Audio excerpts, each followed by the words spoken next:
तो सेल्स जो आए थे उनमें आयशर मोटर्स की बिक्री थोड़ी सुस्त रही, लेकिन अनुमान के मुताबिक रही। हायर रेंज के ट्रक सेगमेंट पर दबाव दिखा है, लेकिन लोअर रेंज के ट्रक और बस सेगमेंट में सुधार देखने को मिला है। इस पर बातचीत करने के लिए वोल्वो आयशर के MD and CEO Vinod Agarwal हमारे साथ जुड़ गए। Vinod ji, good afternoon. क्या ये माना जाए कि अब जो हायर लेवल ट्रक्स हैं, क्योंकि वो इतने महंगे हो गए हैं, इसके लिए अब ज़्यादा लोगों का ध्यान थोड़ा सा लोअर लेवल सेगमेंट पर है? ऐसा तो नहीं है बिकॉज अगर आप इंडस्ट्री की बात करते हैं तो हैवी ड्यूटी ट्रक्स में ओवरऑल वाईटीडी नवंबर 8 महीने की अगर बिक्री देखते हैं आप इंडस्ट्री की, मैं आयशर की बात नहीं कर रहा हूँ, इंडस्ट्री की बिक्री जो है वो 7.7% से गिरावट है। और अगर आप एलएमडी देखते हैं 5 से 18 टन के जो ट्रक होते हैं उसमें गिरावट है अराउंड 6% की। तो ज़्यादा कुछ फर्क नहीं है, दोनों में एक जैसी गिरावट है। और हमारा भी अच्छा चल रहा दोनों में ही।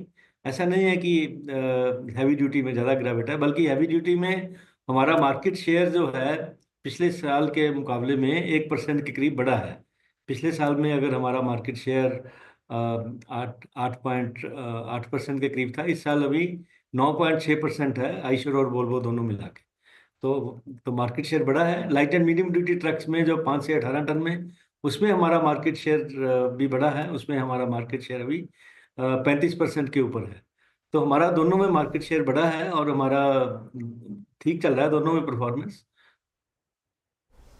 आप कह रहे दोनों सेगमेंट्स में परफॉर्मेंस ठीक है, लेकिन नंबर्स में जो थोड़ी बहुत कमी, सिर्फ आप ही नहीं दूसरी अगर एंटिटीज भी देखिए तो वहां पर कुछ कुछ कमी देखने को मिली थी। अब नॉर्मली अग्रवाल साहब, जब भी ये कमर्शियल व्हीकल्स की डिमांड थोड़ी सी नरम पड़ती है तो कंसर्न यही उभर कर आता है कि क्या इकोनॉमी में कुछ स्लो डाउन देखने को मिलेगा। तो कोई खास एबरेशन था या फिर इसको थोड़े बहुत स्लो डाउन से जोड़कर देखना चाहिए, और ये क्या परसिस्ट कर सकता है आने वाले समय में, वो सवाल है।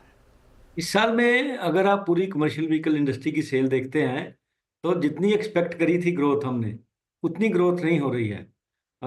जो भी अभी तक पूरे 8 महीने की अगर टोटल कमर्शियल व्हीकल की सेल देखते हैं तो उसमें मार्जिनल थोड़ा सा ड्रॉप है, 2% के करीब ड्रॉप है 3.5 टन के ऊपर वाली इंडस्ट्री में। और उसमें भी बसेस की जो ग्रोथ है वो बहुत अच्छी है, बसेस में 20% की ग्रोथ है। और ट्रक्स में थोड़ा सा ड्रॉप है, जैसा कि मैंने बताया, हैवी ड्यूटी ट्रक्स में 8% और लाइट एंड मीडियम ड्यूटी में 6%। ये जो ड्रॉप है ये इसलिए है कि जो इंफ्रास्ट्रक्चर प्रोजेक्ट्स के ऊपर इन्वेस्टमेंट था वो थोड़ा सा डेफर हुआ है। जो पहले 6 महीने में जितना काम होना चाहिए था उतना काम नहीं हुआ, और एक थोड़ा मानसून भी थोड़ा एक्सटेंडेड चला।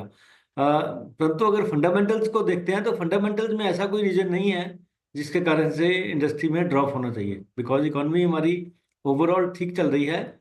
और इंडस्ट्री में भी डिमांड, जो रिप्लेसमेंट की डिमांड है वो भी ठीक है। तो मेरे को ये उम्मीद है कि आने वाले 4 महीनों में, दिसंबर से लेके मार्च तक, हम इंडस्ट्री में आपको अच्छा परफॉर्मेंस नजर आएगा।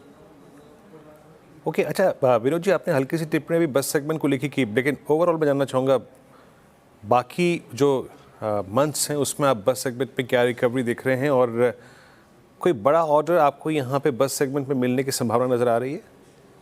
बस सेगमेंट में अभी लास्ट क्वार्टर में, जनवरी से मार्च में स्कूल का सीजन दोबारा शुरू हो जाएगा, बिकॉज स्कूल्स की बाइंग रीस्टार्ट होती है क्वार्टर 4 में। तो इसलिए क्वार्टर 4 बसेस के लिए स्ट्रॉन्ग रहेगा।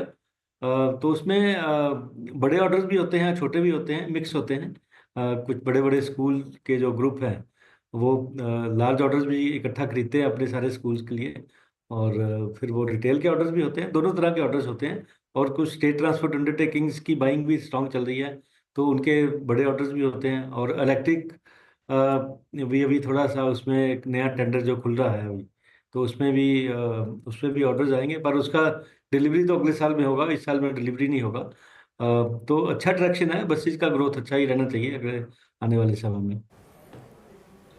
ये आपने जो गवर्नमेंट स्क्रैपेज पॉलिसी के तहत जो ग्राहकों को इंसेंटिवाइज किया था too, I think, buy new vehicles, पुराने के वनस्पत, जो कि स्कीम आपकी अप्रॉक्सीमेटली सितंबर 2026 तक परसिस्ट करेगी, इसमें रिस्पांस कैसा है सर? इसमें रिस्पांस, थोड़ा रिस्पांस है, इतना अच्छा रिस्पांस नहीं है। जैसे क्रैपेज में थोड़े से केसेस हैं, परंतु ज़्यादा केसेस नहीं आए हैं। क्योंकि फंडामेंटली 2 या 3% डिस्काउंट जो हम देते हैं कस्टमर्स को एडिशनल स्क्रैपेज के against.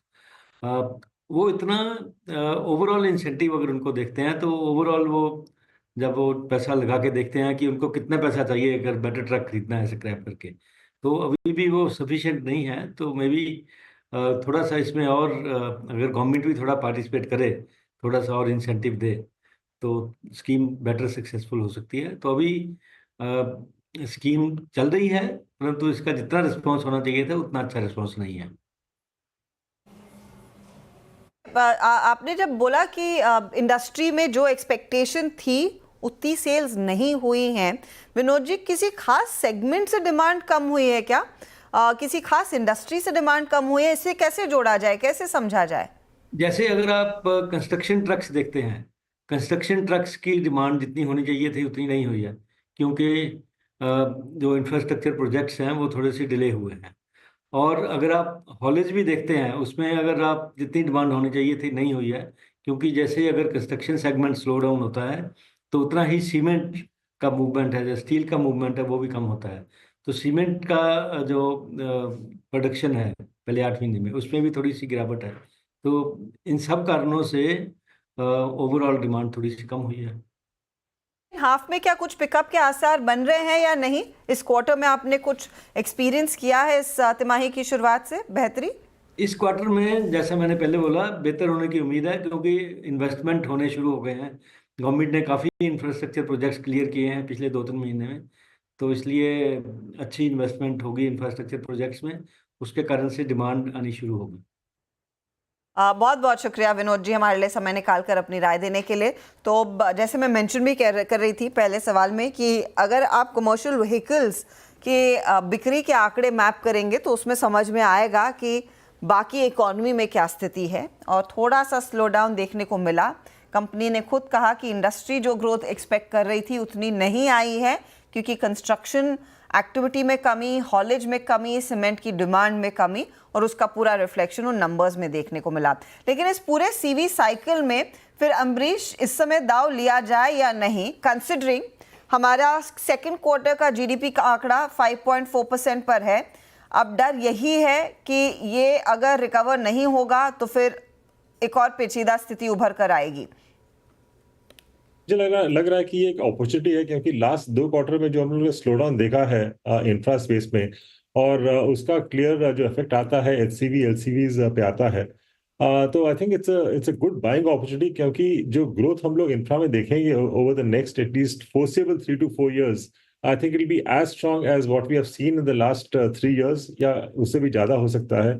So I think it's a very good opportunity to buy, all these stocks at lower levels. क्योंकि काफी अच्छा करेक्शन देखा है, especially stocks like Tata Motors, Ashok Leyland, we've seen good correction. So I think it's a great time to buy. Okay, great.